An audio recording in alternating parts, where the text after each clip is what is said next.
الذاكرين والحمد لله رب العالمين.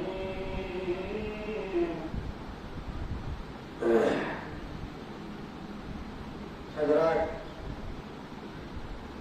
گرامی قدر معزز سامعین کرام، قابل احترام سامعین، حاضرین مسجد، ابھی اس آیات کریمہ کا تلاوت کرنے کا شرف حاصل کیا. آئیے حضرات اس سے قبل کچھ عزوم عروض کیا جائے. اور حضرات یہ محرم الحرام کا مہینہ ہے، ببرکت بعظمت حرمت والا مہینہ، اور اسلامی سال کا یہ پہلا مہینہ، اور 1445 ہجری کا آغاز ہو چکا. آپ تمام حضرات کو میری طرف سے اسلامی نئے سال کی بہت بہت مبارکبادی ہو. اللہ رب العزت کی بارگاہ میں دعا کرتے ہیں کہ یہ سن ہجری اللہ رب العزت مسلمانوں کے لیے فتح و کامیابی والا بنائے، اور اسلام کی فتوحات میں اللہ رب العزت مسلمانوں کو بلند عطا فرمائے. اور حضرات اب جو سال اسلامی ہوا کرتا ہے اس کا اختتام بھی تو قربانی ہی پر ہوتا ہے، اور جب اس کی ابتدا ہوتی ہے تو یہ بھی قربانی سے شہادت ہی سے ہوتی ہے. اور حضرات آج محرم الحرام کی 2 تاریخ ہے، اور حضرات دیکھیے کہ محرم کی پہلی تاریخ کو کتنی عظیم شہادت ہوتی ہے. سبحان اللہ. یکم محرم الحرام کو حضرت سیدنا خلیفہ دوم عمر فاروق اعظم رضی اللہ تعالی عنہ کی شہادت کا دن ہے. سبحان اللہ. اور حضرات اسی مہینے کے اندر جنتیوں کے سردار حضرت سیدنا امام علی مقام امام حسین پاک رضی اللہ تعالی عنہ کی بھی شہادت ہوتی ہے. لیکن حضرات دیکھیے کہ پہلی تاریخ اسلام کے نئے سال کی ہجری کی پہلی تاریخ ہوتی ہے، لیکن ایک کڑی شہادت ہوتی ہے. سبحان اللہ. ایک بڑی بعظمت بڑی عظیم شہادت ہوتی ہے. حضرات آج ہم گفتگو کریں گے حضور سیدنا حضرت عمر فاروق اعظم رضی اللہ تبارک و تعالی عنہ کی سیرت طیبہ کے تعلق سے. حضرات آئیے سب سے پہلے حضور آقا کریم صلی اللہ علیہ وسلم کی مقدس اطہر بارگاہ رسالت ناز کے درود پاک پڑھیں. پڑھیے با آواز بلند. صلی اللہ علیہ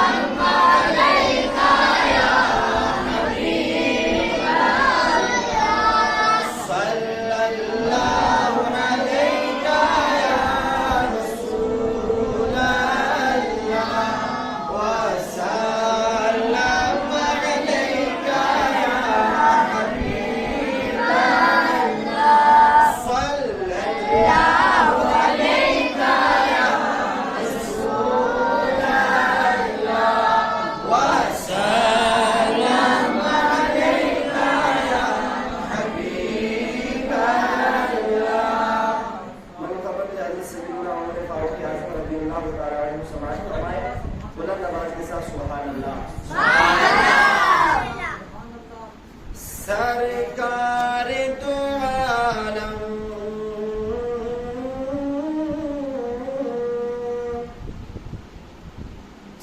سرکار دو عالم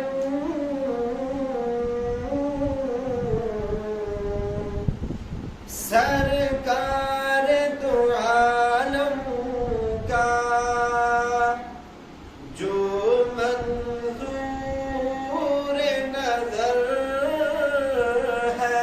سبحان اللہ سبحان اللہ. سرکار دو عالم کا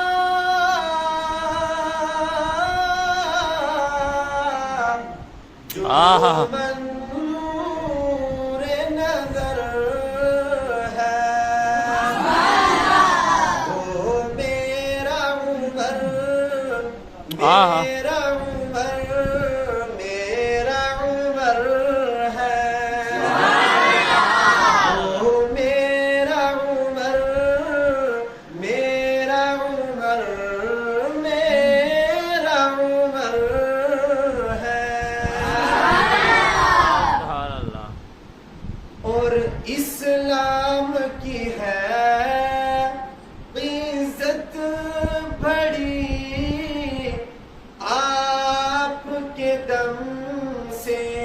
سبحان اللہ. اور اسلام کی ہے عزت بڑی آپ کے دم سے. اسلام کی ہے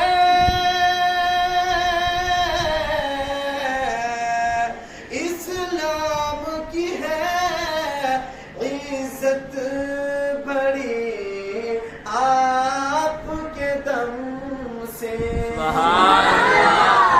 سرکار کی سرکار کی مانگی دعاؤں کا اثر ہے. سرکار کی مانگی دعاؤں کا اثر ہے. وہ میرا عمر میرا عمر میرا عمر ہے. شیطان بھی جن کی ہیبت سے بدل لیتا ہے رستہ.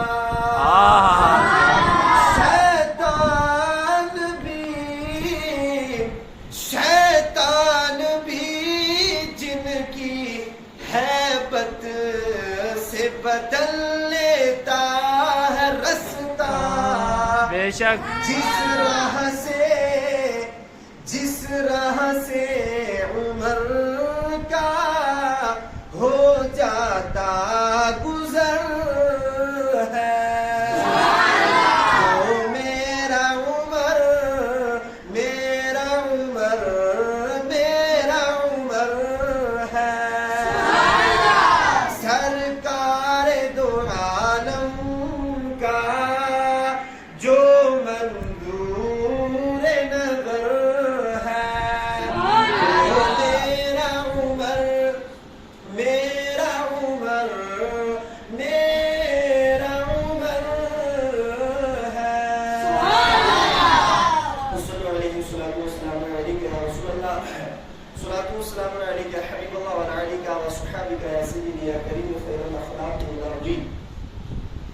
حضرات، سرکار دو عالم آقا کریم صلی اللہ علیہ وسلم کے جتنے بھی صحابہ کرام ہیں وہ سارے ستاروں کی مانند ہے. سبحان اللہ. وہ چمکتے ہوئے ستاروں کی طرح ہے. اور مسلمانوں میں سے کوئی بھی ان میں سے جس کسی کو بھی اپنا آئیڈل اپنا رہبر مان کر ان کی پیروی کرے گا وہ کامیابی کی راہ کو پار کرے گا. سبحان اللہ. وہ فلاح وہ کامیاب ہو جائے گا جو سرکار آقا صلی اللہ علیہ وسلم کے کسی بھی صحابی کی پیروی کرے گا کسی کو بھی اپنا آئیڈل مان کر ان کی پیروی کرے گا ان کو اپنا رہبر مانے گا تو وہ کامیاب ہو جائے گا. سبحان اللہ. اور حضرات انہی چمکتے دمکتے ستارے تابندہ ستاروں میں سے ایک ستارہ جس کا نام سیدنا عمر فاروق اعظم رضی اللہ تبارک و تعالی عنہ ہے. سبحان اللہ.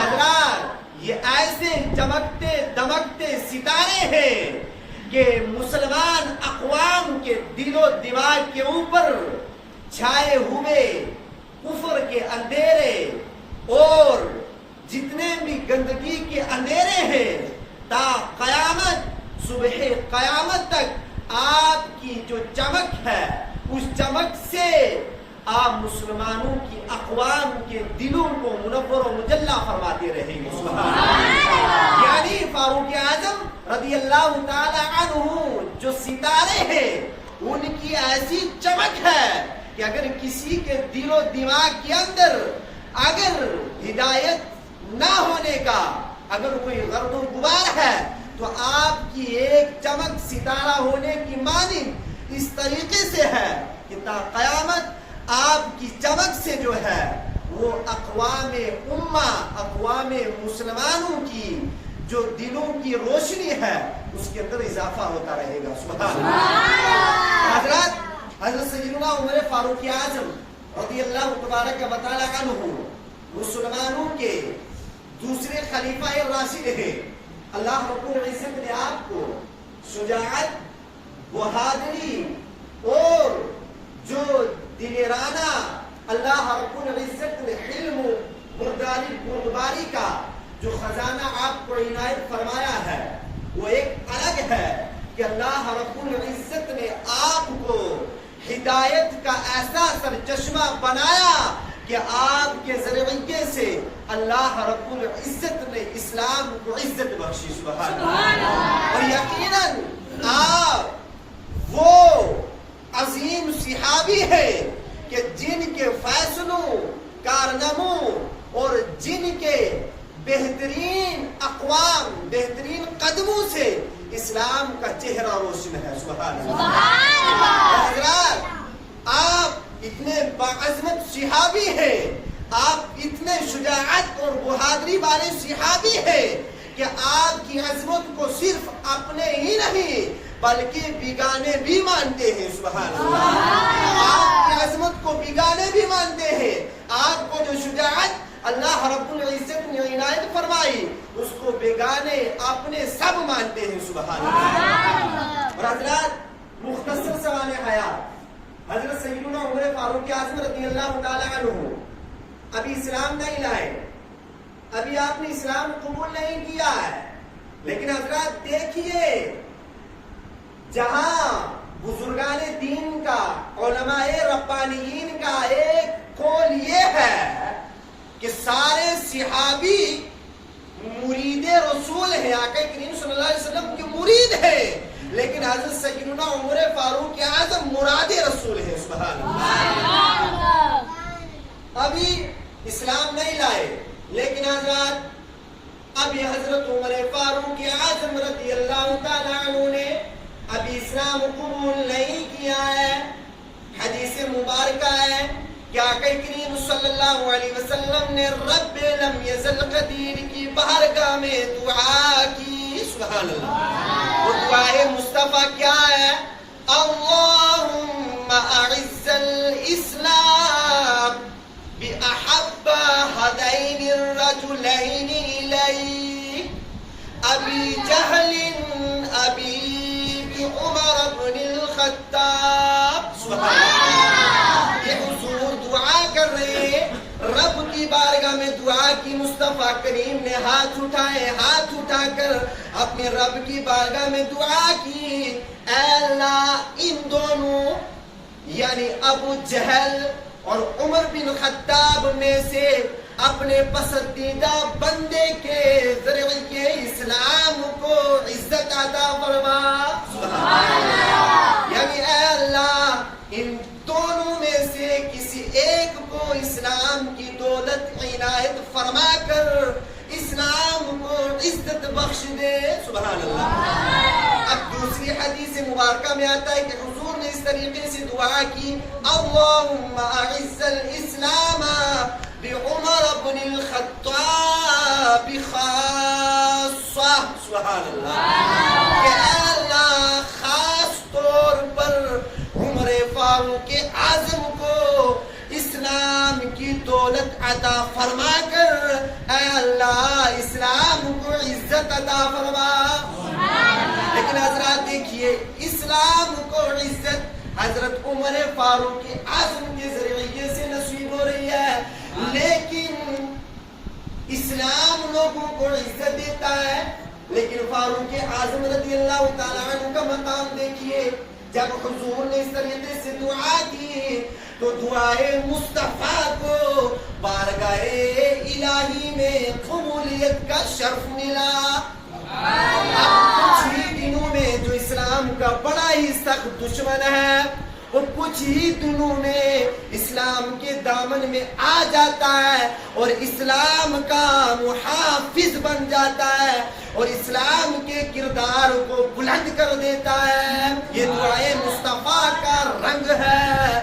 تو اس لیے اعلیٰ حضرت فرماتے ہیں وہ عمر جس کے اعداء پہ شہدا سقر، وہ عمر جس کے اعداء پہ شہدا سقر، اس خدا دوست حضرت پہ لاکھوں سلام، اس خدا دوست حضرت پہ لاکھوں سلام. سبحان اللہ سبحان اللہ. اب حضرات حضرت عمر فاروق اعظم رضی اللہ تعالیٰ عنہ کی جو موافقت ہے وہ دیکھیے. سبحان اللہ. حضرت عمر فاروق اعظم رضی اللہ تعالیٰ عنہ کی رائے کے مطابق باور سماعت فرمائے اور اپنے صحابہ جو حضور کے صحابہ کرام ہیں ان کی سوال حیات اور ان کی ولادت کی تاریخ اور شہادت کی جو تواریخ ہے ان کو مسلمانوں کے ساتھ ایک بڑی نسبت ہونی چاہیے مسلمانوں کو کہ ہمارے جو آئیڈل ہیں، جو ہمارے رائبر ہیں، جن کو ہم اپنا آئیڈل مانیں، ان کی سوانح حیات سیرت کے تعلق سے بندے پر علم ہونا چاہیے. لیکن حضرات اب دیکھیے کہ 20 سے زائدہ آیتیں ایسی ہیں قرآن کے اندر کہ جو حضرت عمر فاروق اعظم رضی اللہ تعالی عنہ کی رائے کے مطابق نازل ہوئی ہے قرآن کے اندر. سبحان اللہ. یعنی حضرت عمر فاروق اعظم رضی اللہ تعالی عنہ رائے کرتے تو رب کی منشا بھی اسی رائے کے اوپر راضی ہو جاتی ہے. اب وہ وحی جو آپ کی موافقت کرتی ہیں ان میں سے سب سے پہلے کہ مقام ابراہیم کو مصلی بنانے کا حکم قرآن کے اندر آیا. سب سے پہلے عمر فاروق اعظم کی یہ رائے بنی تو قرآن کے اندر یہ حکم آیا کہ ابراہیم علیہ السلام کے مصلی جو مقام ابراہیم ہے اس کو مصلی جائے نماز بنا دیا جائے. سبحان اللہ. سب سے پہلے کہ عمر فاروق اعظم رضی اللہ تعالیٰ عنہ کی رائے ہوگی کہ جو مقام ابراہیم میں مصلی ہونا چاہیے تو قرآن میں حکم نازل ہوا. ابھی رائے کر رہے حضرت عمر ادھر لیکن قرآن اس کی تائید کر رہا ہے. سبحان اللہ. پھر دوسری مسلمان عورتوں کو جو پردے کا حکم ہوا یہ بھی حضرت عمر فاروق اعظم رضی اللہ تعالی عنہ کی رائے کے مطابق. سبحان اللہ. اور جو جنگ بدر کے اندر قیدی ہوئے تھے ان قیدیوں کے متعلق بھی جو آپ کی رائے تھی وہی رائے نازل ہوئی. سبحان اللہ. اور حرمت شراب کا جو حکم آیا یہ سب سے پہلے حضرت عمر کی رائے ہوئی. پھر شراب کی حرمت کا حکم آیا. پھر منافقین کی نماز جنازہ کے تعلق سے یہ بھی حضرت عمر فاروق اعظم رضی اللہ عنہ کی رائے کے مطابق اور ان کی قبور کے اوپر جانے کے ارادے سے منافقین کی قبروں پر جانے کی تعلق سے بھی جو رائے پہلے سب سے نازل ہوئی وہ بھی حضرت عمر فاروق اعظم رضی اللہ تعالی عنہ کی رائے کے مطابق.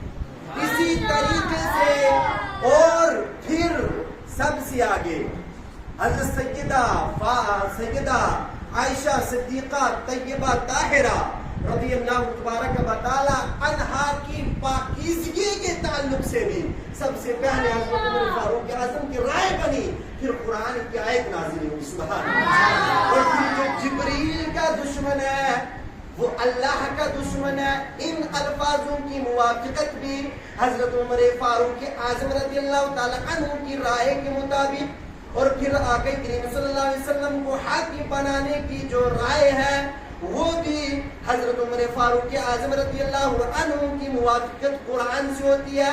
پھر بغیر اجازت کے گھروں کے اندر داخل ہونا یہ جب قرآن نے منع فرمایا پہلے حضرت عمر فاروق اعظم کی یہ رائے بنی پھر رب کا قرآن نازل ہوا. سبحان اللہ. اسی طریقے سے 20 سے زائد آیتیں جو ہیں وہ حضرت عمر فاروق اعظم رضی اللہ تعالی عنہ کی رائے کے مطابق نازل ہوئی. اور حضرات یہیں تک نہیں، اب پھر حضرت عمر فاروق اعظم رضی اللہ تعالی عنہ کو جو اللہ رب العزت نے شجاعت جو بہادری عطا فرمائی وہ جمال آپ سماعت فرمائے، آپ نے جو خلافت منصب سنبھالا وہ 10 سال 5 ماہ 21 دن. سبحان اللہ. اب یہ کتنا قلیل عرصہ ہے. 10 سال کے اندر 5 ماہ کے اندر 21 دن کے اندر آپ نے اسلام کے اسلامی جو رقبہ بنایا. سبحان اللہ. وہ دیکھیے اب ہم دیکھتے ہیں کہ حضرت عمر فاروق اعظم رضی اللہ تعالیٰ عنہ نے حکمرانی کی، لیکن دور فاروقی کے اندر جو سلطنتیں قائم ہوئی وہ دیکھیے. سبحان اللہ. اب جب یہ اتنا عرصہ آپ نے جو ہے خلافت کا منصب سنبھالا، سبحان اللہ، اب جو قیصر و کسریٰ ہے یہ 2 بڑی سلطنت ہیں. اب یہ جو سپر پاور سلطنتیں ہیں تو اسی 10 سال کے عرصے کے اندر حضرت عمر فاروق اعظم رضی اللہ تعالی عنہ نے ان 2 سپر پاور سلطنتوں کو روندتے ہوئے اسلام کے پرچم کو لہرایا. سبحان اللہ.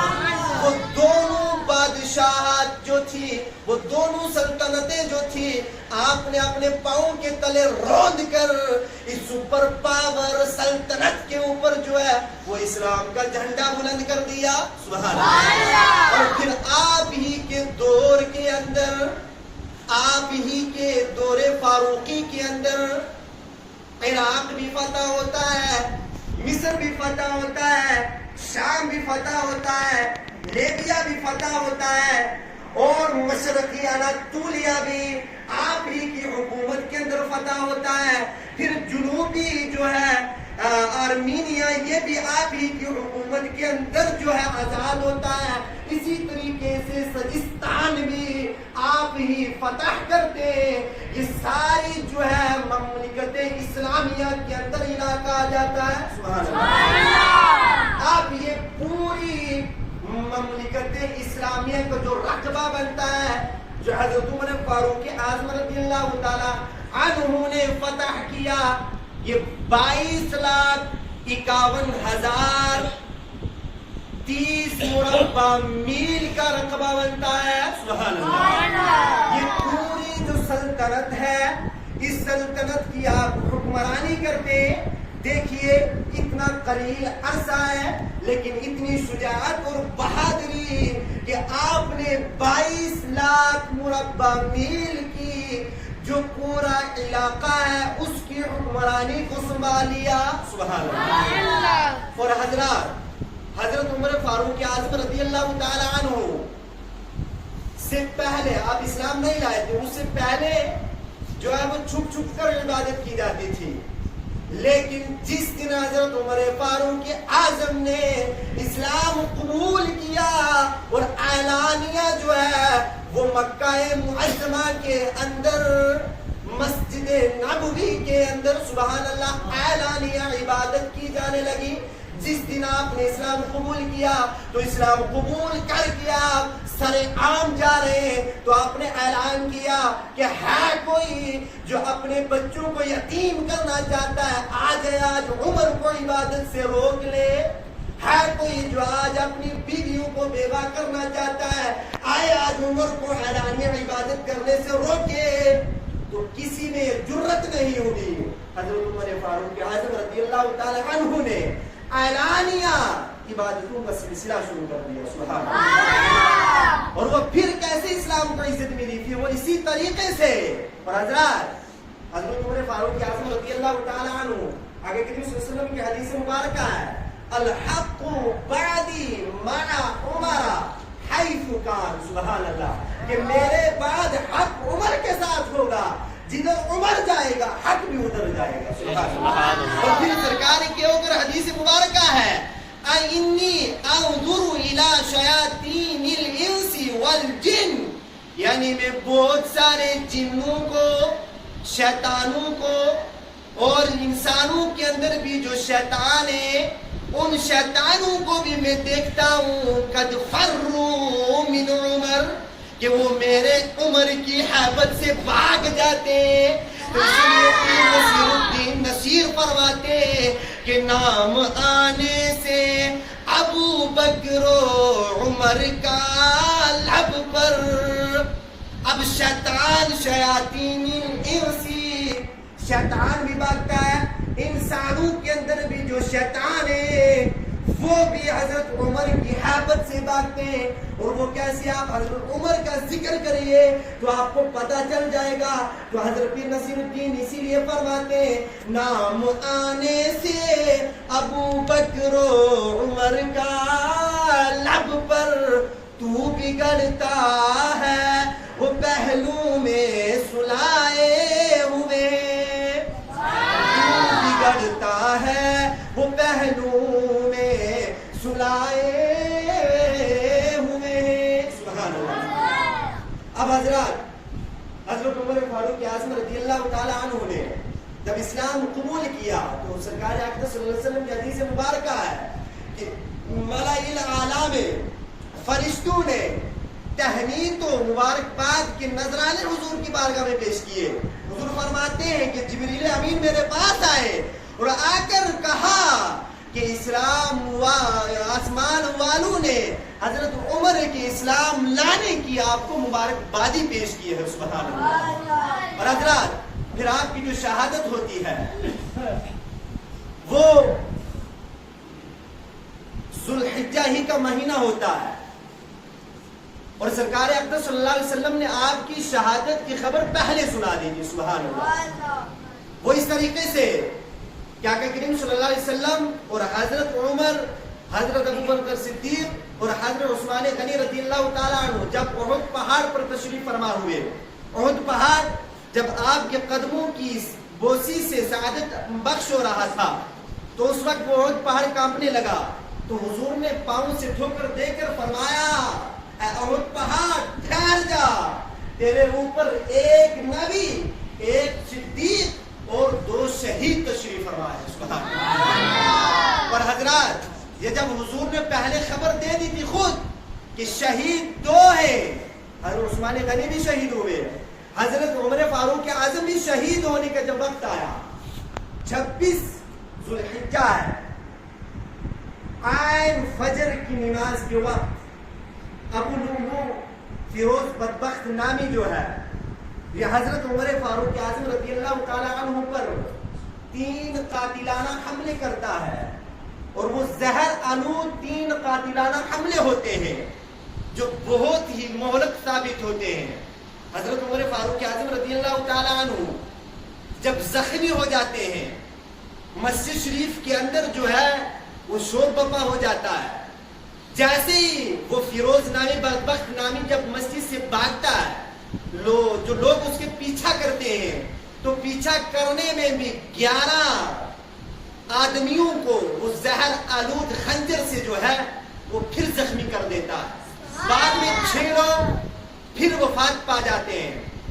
اور جب اس کے بعد اب جب اس قاتل نے دیکھا کہ میری بچنے کی کوئی صورت نہیں ہے تو اس نے وہی زہر آلود خنجر خود کو مار کر بھی جو ہے وہ خود بھی جو ہے واصل جہنم ہو گیا.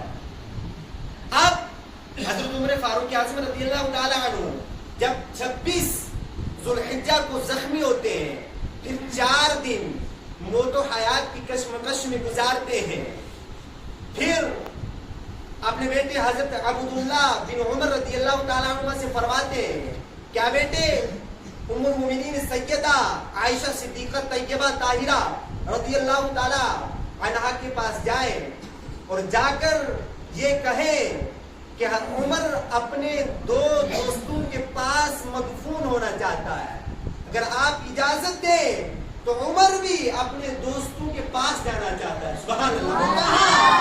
جہاں حضرت ابو بکر صدیق اور حضور تشریف فرمائے. اب جب حضرت عبداللہ بن عمر اجازت لے کر واپس آتے ہیں تو اپنے ابا جان حضور سے کہتے ہیں کہ ام المؤمنین سیدہ عائشہ صدیقہ رضی اللہ تعالی عنہا نے اجازت دے دی ہے. تو آپ نے شکر کیا اور آپ نے کہا کہ جو میری خواہش تھی آج وہ میری خواہش بھی پوری ہو گئی ہے. سبحان اللہ. انا للہ و انا الیہ راجعون. اور آپ سجدے کی حالت میں آپ کی روح پرواز ہوتی ہے.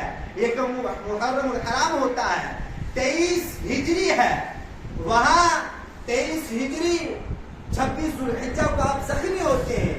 یکم محرم الحرام 24 ہجری کو آپ اس دنیا سے تشریف لے جاتے ہیں اور آپ کا جو نماز جنازہ ہے وہ آپ کی وصیت کے مطابق حضرت صہیب رضی اللہ تعالیٰ عنہ نے پڑھایا. آپ کی نماز جنازہ پڑھانے کے بعد حضور آقا کریم صلی اللہ علیہ وسلم کے پہلو میں دفن کر دیا. رسول ہے. سبحان اللہ. ابھی اسلام نہیں لائے لیکن حضرات ابھی حضرت عمر فاروق اعظم رضی اللہ تعالیٰ عنہ نے ابھی اسلام قبول نہیں کیا ہے. حدیث مبارکہ ہے کہ آقا کریم صلی اللہ علیہ وسلم نے رب لم یزل قدیر کی بارگاہ میں دعا کی. سبحان اللہ. وہ دعائے مصطفیٰ کیا ہے؟ اللہم اعز الاسلام بأحب هذین الرجلین الیک ابی جہل ابی عمر بن الخطاب. سبحان اللہ. یہ حضور دعا کر رہے ہیں، رب کی بارگاہ میں دعا کی. مصطفیٰ کریم نے ہاتھ اٹھائے، ہاتھ اٹھا کر اپنے رب کی بارگاہ میں دعا کی. اے اللہ ان دونوں یعنی ابو جہل اور عمر بن خطاب میں سے اپنے پسندیدہ بندے کے ذریعے اسلام کو عزت عطا فرما. یعنی اے اللہ ان دونوں میں سے کسی ایک کو اسلام کی دولت عنایت فرما کر اسلام کو عزت بخش دے. سبحان اللہ. اب دوسری حدیث مبارکہ میں آتا ہے کہ حضور نے اس طریقے سے دعا کی، اللہم اعز الاسلام بعمر بن الخطاب خاصہ. سبحان اللہ. کہ اے اللہ خاص طور پر عمر فاروق اعظم کو اسلام کی دولت عطا فرما کر اے اللہ اسلام کو عزت عطا فرما. لیکن حضرات دیکھیے اسلام کو عزت حضرت عمر فاروق اعظم کے ذریعے سے نصیب ہو رہی ہے، لیکن اسلام لوگوں کو عزت دیتا ہے. لیکن فاروق اعظم رضی اللہ تعالیٰ عنہ کا مقام دیکھیے. جب حضور نے اس طریقے سے دعا کی تو دعائے مصطفیٰ کو بارگاہ الہی میں قبولیت کا شرف ملا. کچھ ہی دنوں میں جو اسلام کا بڑا ہی سخت دشمن ہے وہ کچھ ہی دنوں میں اسلام کے دامن میں آ جاتا ہے اور اسلام کا محافظ بن جاتا ہے اور اسلام کے کردار کو بلند کر دیتا ہے. یہ دعائے مصطفیٰ کا رنگ ہے. تو اس لیے اعلیٰ حضرت فرماتے ہیں وہ عمر جس کے اعداء پہ شہدا سقر، وہ عمر جس کے اعداء پہ شہدا سقر، اس خدا دوست حضرت پہ لاکھوں سلام. اس خدا دوست حضرت پہ لاکھوں سلام. سبحان اللہ. سبحان اللہ. اب حضرات حضرت عمر فاروق اعظم رضی اللہ تعالی عنہ کی جو موافقت ہے وہ دیکھیے سبحان اللہ. حضرت عمر فاروق اعظم رضی اللہ تعالی عنہ کی رائے کے مطابق باور سماعت فرمائے اور اپنے صحابہ جو حضور کے صحابہ کرام ہیں ان کی سوال حیات اور ان کی ولادت کی تاریخ اور شہادت کی جو تواریخ ہے ان کو مسلمانوں کے ساتھ ایک بڑی نسبت ہونی چاہیے مسلمانوں کو کہ ہمارے جو آئیڈل ہیں جو ہمارے رائبر ہیں جن کو ہم اپنا آئیڈل مانیں ان کی سوانح حیات سیرت کے تعلق سے بندے پر علم ہونا چاہیے. لیکن حضرات اب دیکھیے کہ 20 سے زائدہ آیتیں ایسی ہیں قرآن کے اندر کہ جو حضرت عمر فاروق اعظم رضی اللہ تعالی عنہ کی رائے کے مطابق نازل ہوئی ہے قرآن کے اندر سبحان اللہ. یعنی حضرت عمر فاروق اعظم رضی اللہ تعالی عنہ رائے کرتے ہیں تو رب کی منشا بھی اسی رائے کے اوپر راضی ہو جاتی ہے. اب وہ وحی جو آپ کی موافقت کرتی ہیں ان میں سے سب سے پہلے کہ مقام ابراہیم کو مصلی بنانے کا حکم قرآن کے اندر آیا. سب سے پہلے عمر فاروق اعظم کی یہ رائے بنی تو قرآن کے اندر یہ حکم آیا کہ ابراہیم علیہ السلام کے مصلی جو مقام ابراہیم ہے اس کو مصلی جائے نماز بنا دیا جائے سبحان اللہ. سب سے پہلے کہ عمر فاروق اعظم رضی اللہ تعالیٰ عنہ کی رائے ہوگی کہ جو مقام ابراہیم میں مصلی ہونا چاہیے تو قرآن میں حکم نازل ہوا. ابھی رائے کر رہے حضرت عمر ادھر لیکن قرآن اس کی تائید کر رہا ہے سبحان اللہ. پھر دوسری مسلمان عورتوں کو جو پردے کا حکم ہوا یہ بھی حضرت عمر فاروق اعظم رضی اللہ تعالی عنہ کی رائے کے مطابق سبحان اللہ. اور جو جنگ بدر کے اندر قیدی ہوئے تھے ان قیدیوں کے متعلق بھی جو آپ کی رائے تھی وہی رائے نازل ہوئی سبحان اللہ. اور حرمت شراب کا جو حکم آیا یہ سب سے پہلے حضرت عمر کی رائے ہوئی. پھر شراب کی حرمت کا حکم آیا. پھر منافقین کی نماز جنازہ کے تعلق سے یہ بھی حضرت عمر فاروق اعظم رضی اللہ عنہ کی رائے کے مطابق اور ان کی قبور کے اوپر جانے کے ارادے سے منافقین کی قبروں پر جانے کی تعلق سے بھی جو رائے پہلے سب سے نازل ہوئی وہ بھی حضرت عمر فاروق اعظم رضی اللہ تعالی عنہ کی رائے کے مطابق. اسی طریقے سے اور پھر سب سے آگے حضرت سیدہ عائشہ صدیقہ طیبہ طاہرہ رضی اللہ تبارک و تعالی عنہا کی پاکیزگی کے تعلق سے بھی سب سے پہلے حضرت عمر فاروق اعظم کی رائے بنی. پھر قرآن کی آیت نازل ہوئی سبحان اللہ. اور پھر جو جبریل کا دشمن ہے وہ اللہ کا دشمن ہے ان الفاظوں کی موافقت بھی حضرت عمر فاروق اعظم رضی اللہ تعالی عنہ کی رائے کے مطابق. اور پھر آقا کریم صلی اللہ علیہ وسلم کو حاکم بنانے کی جو رائے ہے وہ بھی حضرت عمر فاروق اعظم رضی اللہ عنہ کی موافقت قرآن سے ہوتی ہے. پھر بغیر اجازت کے گھروں کے اندر داخل ہونا یہ جب قرآن نے منع فرمایا پہلے حضرت عمر فاروق اعظم کی یہ رائے بنی. پھر رب کا قرآن نازل ہوا سبحان اللہ. اسی طریقے سے 20 سے زائد آیتیں جو ہیں وہ حضرت عمر فاروق اعظم رضی اللہ تعالی عنہ کی رائے کے مطابق نازل ہوئی. اور حضرات یہیں تک نہیں حضرات ابھی میں نے جس آیت کریمہ کو پڑھنے کا شرف حاصل کیا اس کا ایک اہم موضوع کے ساتھ تعلق ہے ان آیات معظمات کا. جن آیات معظمات کو میں نے پڑھنے کا شرف حاصل کیا تھا یہ 9ویں پارے کے اندر سورہ انفال کی آیت نمبر 2 ہے.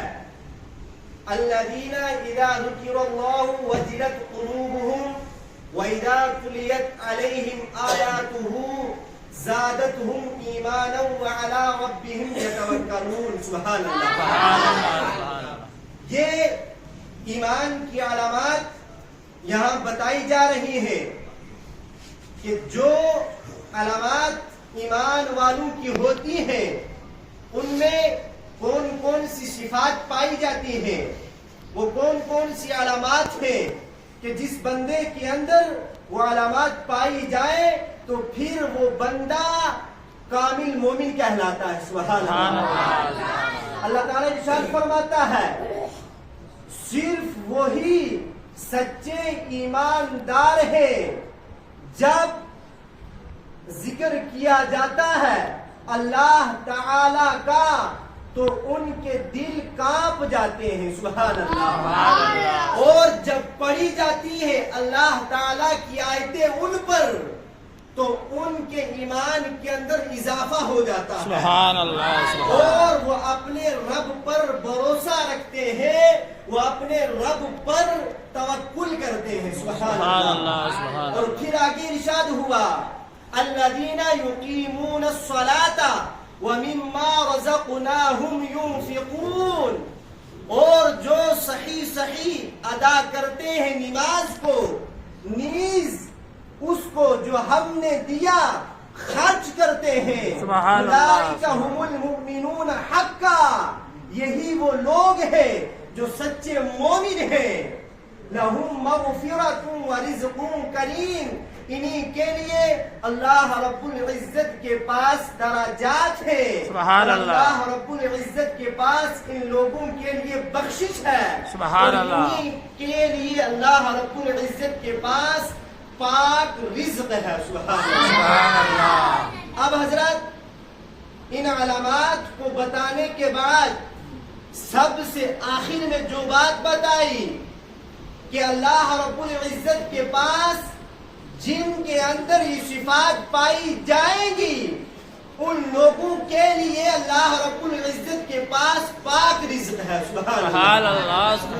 حضرات یہ آیہ کریمہ ایمان کی علامات جہاں ظاہر کرتی ہے کہ کامل ایمان کا وہ درجہ جس تک پہنچنے کی ہر مومن کے دل میں آرزو ہونی چاہیے. سبحان اللہ.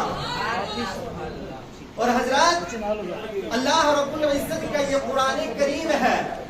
اللہ رب العزت مومنین کی یہاں نشاندہی فرما رہا ہے. حضرات آپ نے اپنی صفوں کو درست کر لیں کیونکہ مسجد شریف کے اندر بیٹھنے کے یہی آداب ہیں کہ جب مسجد شریف میں آئے صفوں کو درست کر کے بیٹھیں تاکہ اللہ رب العزت کا جو فضل ہوتا ہے، جو رحم ہوتا ہے، اس کی بارش کے آپ کے حصہ دار بن سکیں. درود پاک پڑھ لیجیے. اللہم صلی وسلم وبارک علی سیدنا نبینا شفیعنا و مولانا و مرحمانا و ملجانا محمد مبارک وسلم علیہ. حضرات اللہ رب العزت نے جہاں یہ فرمایا کہ مومنین کی جو نشانیاں ہیں وہ سب سے پہلی نشانی کہ اس کے لیے جو ایمان کامل ایمان ہوتا ہے اس کے لیے بندہ مومن کے دل کے اندر یہ کوشش ہونی چاہیے، یہ آرزو ہونی چاہیے اور ہر ممکن وہ بندہ مومن یہ جد و جہد اور کوشش کرے تاکہ اللہ رب العزت مجھے کامل ایمان والا بندہ بنا دے. سبحان اللہ. اور حضرات یہ خوش نصیب لوگ اس منصب پر وہی فائز ہوتے ہیں جو ان صفات کے معجزن ہوتے ہیں، جو ان صفات سے مزین ہوتے ہیں، جو اس آیات برکات کے اندر اللہ رب العزت نے واضح بیان فرمائی ہے. وہ صفات کیا ہے؟ سب سے پہلی صفت کہ اللہ تبارک و تعالی کا ان کے سامنے ذکر کیا جائے تو اللہ تبارک و تعالی کے ذکر سے ان کے دل جو ہے ذکر الہی سے خوف زدہ ہو جاتے ہیں. سبحان اللہ. یعنی اللہ کے ذکر سے جس کا دل ڈر جائے، اللہ کا خوف جس کا دل کے اندر آ جائے، جس کا دل خوف الہی سے کانپ جائے، وہ ایمان کی پہلی نشان کی حالت پا رہا ہے. پہلی جو ایمان کی نشانی ہے کہ وہ بندہ اللہ کے ذکر سے خوف کرے گا. اب خوف کی دو قسمیں علماء تحریر فرماتے ہیں. پہلی و تعالی کا عذاب اور اس کی نافرمانی کا خوف. اور جو یہ قسم ہے خوف کی، یہ اللہ رب العزت کے گناہگار بندوں کے ساتھ خاص ہے کہ وہ اللہ کے عذاب سے ڈرتے رہتے ہیں، اللہ کے عذاب سے کانپتے رہتے ہیں، اللہ کے عذاب سے وہ ڈرتے رہتے ہیں، رب کی بارگاہ میں روتے رہتے ہیں. اور جو دوسری قسم بیان فرمائی کہ وہ اللہ کی عظمت اور اللہ رب العزت کی ہیبت. اب جو یہ دوسری قسم ہے خوف کی، یہ اللہ رب العزت کے خاص بندوں کے ساتھ خاص ہے کہ وہ اللہ کی عظمت کو اور اللہ کی ہیبت کو وہ پہچانتے ہیں اور شدید ترین خوف محسوس کرتے ہیں کہ کہیں اللہ رب العزت کی نافرمانی نہ ہو جائے، کہیں اللہ رب العزت کی بارگاہ میں جو ہم تقوی اور پرہیزگاری کرتے ہیں اس کے اندر کہیں ریاکاری نہ ہو جائے، کہیں ہماری اس پرہیزگاری کے اندر اللہ رب العزت کی نافرمانی پیدا نہ ہو جائے. بے شک بے شک. اب حضرات، جو بندہ مومن ہوتا ہے اس کی عجیب نشانی ہوتی ہے کہ جب اللہ کی شان کا ذکر اس کے سامنے کیا جاتا ہے تو وہ اپنے دل کو رب کی بارگاہ میں اتنا مشغول کر لیتا ہے کہ اس کو اللہ کے خوف، اللہ کے عذاب کا جو خوف ہوتا ہے اس کا بھی ڈر نہیں رہتا، اور جو اللہ کی نافرمانی ہوتی ہے اس کا بھی خوف نہیں رہتا. سبحان اللہ. یہ بندہ مومن ہوتا ہے کہ جو اللہ رب العزت کے ذکر میں اتنا مشغول ہو جاتا ہے، اتنا کمال کے درجے کو پہنچ جاتا ہے کہ اللہ کے عذاب کا خوف بھی اس کو نہیں رہتا اور اللہ کی نافرمانی کا بھی وہاں اندیشہ نہیں ہو سکتا. سبحان اللہ. اب یہ سب سے پہلی جو قرآن کی اس آیت کریمہ کے اندر نشانی بیان فرمائی گئی کہ اللہ کا جو خوف ہوتا ہے اس سے جس کا دل کانپ جائے وہی ایمان والا ہوتا ہے. سبحان اللہ. پھر آگے فرمایا کہ جب ان پر اللہ کی آیت پڑھی جائے تو ان کے ایمان کے اندر اضافہ ہوتا ہے. سبحان اللہ. تو یہاں دوسری نشانی یہ کہ یعنی جب اللہ رب العزت کے قرآن، آیات قرآنیہ کی تلاوت کی جائے تو ان کی قوت ایمانی کے اندر اضافہ ہو جاتا ہے. یعنی جو اللہ رب العزت نے اس کو ایمان دیا ہے، اب قرآن کی تلاوت سے جس کی قوت ایمانی کے اندر اضافہ نہیں ہوتا تو وہ یہاں سے یہ اپنا محاسبہ کرے کہ کیا قرآن کی آیت سے میرے ایمان کے اندر حلاوت پیدا ہو رہی ہے یا نہیں. اور پھر جو اس کی نشانی کے اندر تفسیر میں آیا کہ جب قرآن کی آیتوں کی تلاوت کی جائے پھر اس کے دل کے اندر ہر طریقے کا جو شک ہوتا ہے، جو شبہات ہوتے ہیں، ان سب کا ازالہ ہو جاتا ہے. سبحان اللہ. یہ قرآن کی آیت بتا رہی ہے کہ یہ ساری چیزیں زائل ہو جاتی ہیں. پھر اس کے دل کے اندر اللہ رب العزت کے عرفان اور پہچان کی جو قوت ہوتی ہے وہ از حد درجہ تک بلند ہو جاتی ہے. سبحان اللہ. یعنی جو ایمان ہوگا، اب حضرات وہ کون سا بندہ مومن ہے کہ جو یہ نہیں چاہتا کہ مجھے کامل ایمان نصیب ہو، کہ میں کامل مومن بن جاؤں. اب جو ایمان کی یہاں نشانی بتائی جا رہی ہے وہ اسی لیے کہ اگر بندہ مومن یہ چاہتا ہے، اور وہ کون سا مسلمان ہے جو یہ نہیں چاہتا کہ میں کامل ایمان بن جاؤں، میں وہ بندہ مومن بن جاؤں کہ جو اللہ رب العزت جس بندہ مومن کو سارے درجات و کمالات عطا فرماتا ہے.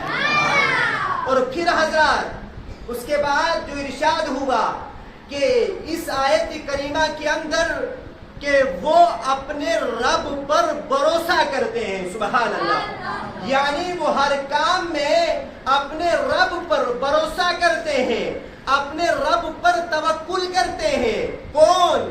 ایمان والے. کیونکہ ان کو پتا ہے ان کو معلوم ہوتا ہے کہ جو اللہ رب العزت پر توکل کرتا ہے، بھروسہ کرتا ہے، تو اللہ رب العزت ان کے لیے ہر معاملات میں کافی ہے۔ بے شک بے شک۔ اور وہ پھر اس آیت کریمہ کی مصداق بن جاتے ہیں، وَمَن يَتَوَكَّلْ عَلَى اللَّهِ فَهُوَ حَسْبُهُ، یعنی پھر اللہ رب العزت اس کو اس مقام سے، اس راستے سے، اپنے انعام و اکرام سے نوازتا ہے کہ جس راستے کے بارے میں کبھی اس نے گمان بھی نہیں کیا ہوتا ہے۔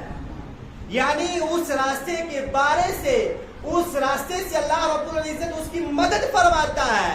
جو اللہ پر توکل کرتا ہے، کبھی اس نے اس راستے کو سوچا بھی نہیں ہوگا، لیکن یہ پھر صرف توکل کرنے والوں کو اللہ رب العزت اس انعام سے نوازتا ہے۔ سبحان اللہ۔ اب پھر جو آگے 5ویں صفت ہے کہ اللہ رب العزت کی بارگاہ میں وہ صحیح علامات صحیحہ کے ساتھ نماز ادا کرتے ہیں، اور جو اسی طریقے سے علامات اہمیات کے ساتھ جو فرضی نمازوں کو ادا کرتا ہے، تو حضور نبی اکرم صلی اللہ علیہ وسلم کی بشارت ہے کہ اللہ رب العزت اس کو جنت میں داخلہ عطا فرماتا ہے۔ اور یہی نماز جو ہے پھر بندہ مومن کے لیے معراج کی حیثیت رکھتی ہے۔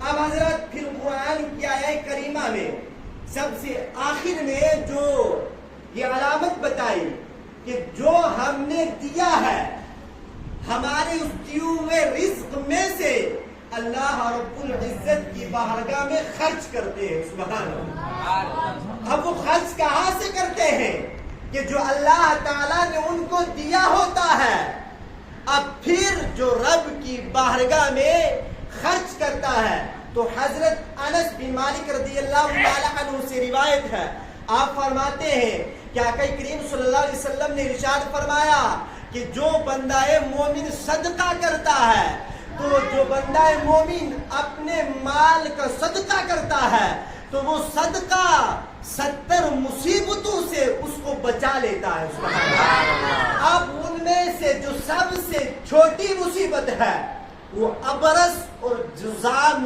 کی بیماری ہے۔ اللہ۔ اب پھر دیکھیے، جو ابرص ہوتا ہے، جو جذام ہوتا ہے، یہ کوڑ اور کوڑی کی بیماری ہوتی ہے، لیکن قرآن یہاں فرما رہا ہے کہ جو رب نے رزق دیا ہے، جس مقام سے رب نے نوازا ہے، وہ رب کی بارگاہ میں خرچہ کرتا ہے۔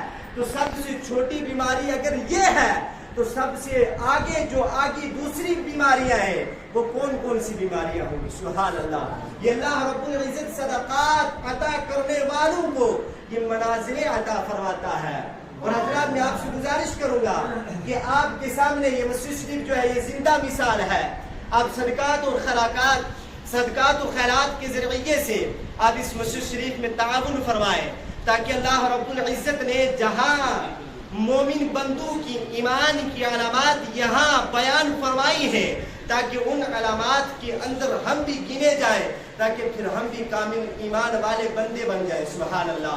اور حضرات، اب بندہ سب سے پہلے جس بندے کے دل کے اندر رب کا خوف آ جائے، وہ بندہ سب سے پہلی جو نشانیاں بیان فرمائی کہ رب کا خوف۔ حضرات، بندے کا جب ایمان کامل ہو جاتا ہے، ایک روایت ہے، یہ ایک عبرت آموز حکایت ہے کہ ایک قوم کے اندر ایک سردار تھا۔ وہ سردار بڑے ہی گناہ کیا کرتا تھا، بڑی ہی بدمعاشیاں کیا کرتا تھا، لیکن وہ قوم کا سردار تھا، اور ساتھ ہی ساتھ اس کی چچا زاد ایک بہن بھی تھی۔ وہ حسین و جمیل تھی، لیکن وہ اپنی قوم کا سردار تھا۔ اب جب ایک دن اس کے ذہن کے اندر یہ بدمعاشی ابھرتی ہے، وہ غلط سوچ لے کر اپنی چچی زاد بہن کے ساتھ وہ بدکاری کے لیے جب نکلتا ہے، وہ اپنی اس بہن کو پکڑتا ہے، پکڑ کر ایک کمرے کے اندر لے جاتا ہے، اور وہ کمرہ ایسا ہوتا ہے کہ اس کے اندر کافی دروازے ہوتے ہیں، کافی کھڑکیاں بھی ہوتی ہیں، اب جب وہ اس دروازے سے اندر اپنی اس چچا زاد بہن کو لے جاتا ہے، اس حسین و جمیل عورت کو لے جاتا ہے، تو وہ سردار ہونے کے ناطے اپنی اس چچی زاد بہن پر حکم کرتا ہے کہ یہ سارے دروازے، یہ ساری کھڑکیاں بند کر کے آؤ۔ اب وہ حکم کی تعمیل کرتے ہوئے وہ جاتی ہے، ساری کھڑکیاں بھی بند کر دیتی ہے، سارے دروازے بھی بند کر دیتی ہے۔ جب سارے کھڑکیاں دروازے بند کر کے واپس جب اس کے پاس آتی ہے تو وہ کہتا ہے کہ آپ نے دروازے اور کھڑکیاں ساری بند کر دیے، تو وہ چچی زاد بہن آگے سے جواب دیتی ہے کہ اے سردار، آپ کے حکم کی تعمیل کرتے ہوئے میں نے وہ ساری کھڑکیاں بند کر دی، وہ دروازے بھی بند کر دیے، لیکن ایک ایسا دروازہ ہے کہ جس دروازے کو میں بند نہیں کر سکتی، اور وہ ایک ایسا دروازہ ہے کہ جس کو آپ بھی بند نہیں کر سکتے۔ بے شک بے شک۔ اب سردار آگے سے کہتا ہے کہ حسین و جمیل عورت، وہ کون سی کھڑکیاں ہے، وہ کون سی کھڑکی ہے، وہ کون سا دروازہ ہے جس کو میں بھی نہیں بند کر سکتا؟ بے شک بے شک۔ تو وہ چچی زاد بہن جواب دیتی ہے کہ وہ دروازہ ہے کہ جس دروازے سے خالق کائنات اللہ رب العزت دیکھتا ہے۔ اب حضرات، جس کے دل کے اندر یہ خوف پیدا ہو جائے، یہ یقین کامل پیدا ہو جائے کہ ہم جہاں بھی رہیں گے، چاہے دروازے کے اندر بند رہیں، چاہے ہمیں کوئی بھی جہاں کوئی بھی نہیں دیکھ سکتا، وہاں رب دیکھ سکتا ہے، وہ نہ ہی تنہائیوں میں برے کام کر سکتا ہے، نہ ہی سرے عام کوئی برے کام کر سکتا ہے، وہی نہ اکیلے میں اللہ رب العزت کی نافرمانیاں کر سکتا ہے۔ اور پھر وہ سردار رب کی بارگاہ میں یقین کامل بناتا ہے کہ واقعی یقیناً جس دروازے سے رب دیکھ سکتا ہے اس دروازے کو کوئی نہیں بند کر سکتا۔ پھر وہ رب کی بارگاہ میں توبہ کرتا ہے اور مقبولین توبہ کی فہرست میں وہ اپنا نام شامل کروا لیتا ہے۔ سبحان اللہ۔ تو اللہ رب العزت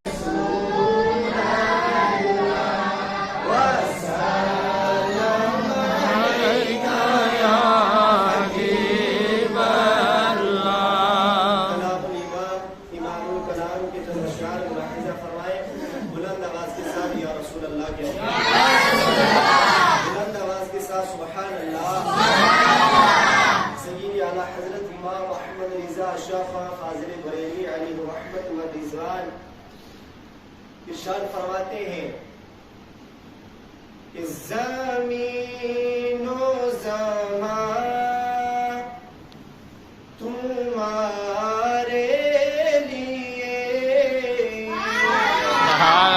زمین و زمان تمہارے لیے، مکین و مکان تمہارے،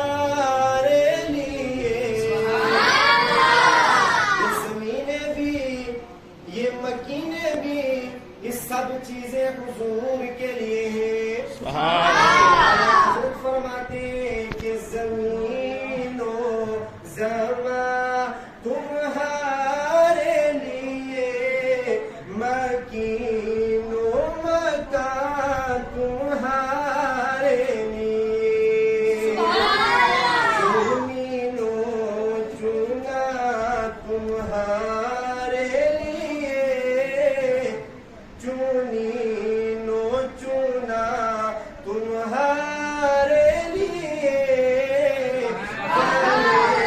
دو جہاں تمہارے لیے، چنین و چنا تمہارے لیے، بنے دو جہاں تمہارے لیے۔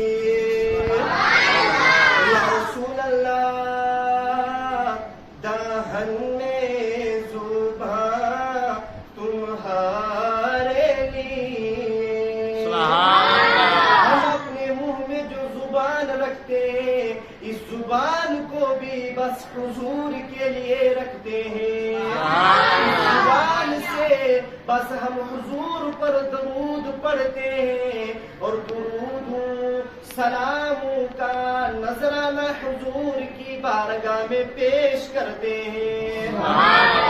پھر بڑھ کر اعلیٰ حضرت فرماتے ہیں کہ یا رسول اللہ دہن میں زبان تمہارے لیے بدن میں ہے جان تمہارے لیے بدن میں ہے جان تمہارے لیے ہم آئے یہاں تمہارے لیے ہم آئے یہاں تمہارے لیے اٹھے بھی وہاں تمہارے لیے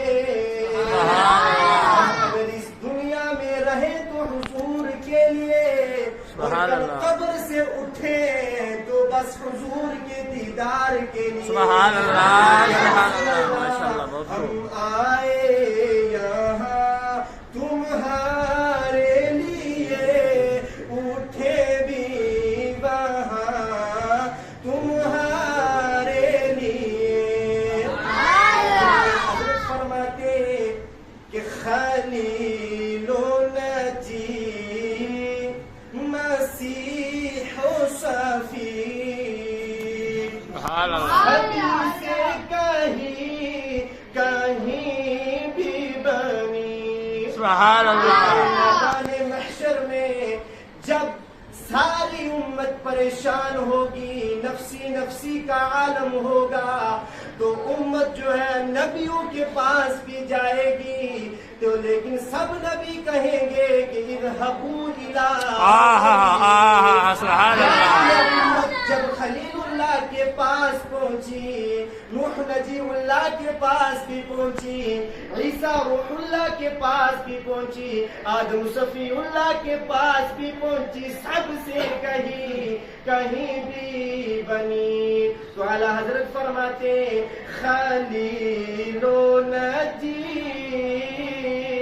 مسیح و صفی سبھی سے کہیں بھی بنی. کیوں نہیں یہ بات بنی؟ تو پھر اعلیٰ حضرت فرماتے ہیں کہ یہ بے خبری خلق پھری کہاں سے کہاں تمہارے لیے. کے پاس یہ امت پھری سب نبیوں کے پاس یہ امت گئی تو کس کے لیے گئی؟ یہ بے خبری خلق پھری کہاں سے کہاں تمہارے لیے تمہارے لیے. اور اشارے سے چاند چیر دیا چھپے ہوئے خور کو پھیر دیا. سبحان اللہ سبحان اللہ. اشارے سے چاند چیر دیا چھپے ہوئے خور کو پھیر دیا. گئے ہوئے دن کو عصر کیا گئے ہوئے دن کو عصر کیا یہ تابوت تمہارے لیے. سبحان اللہ گئے ہوئے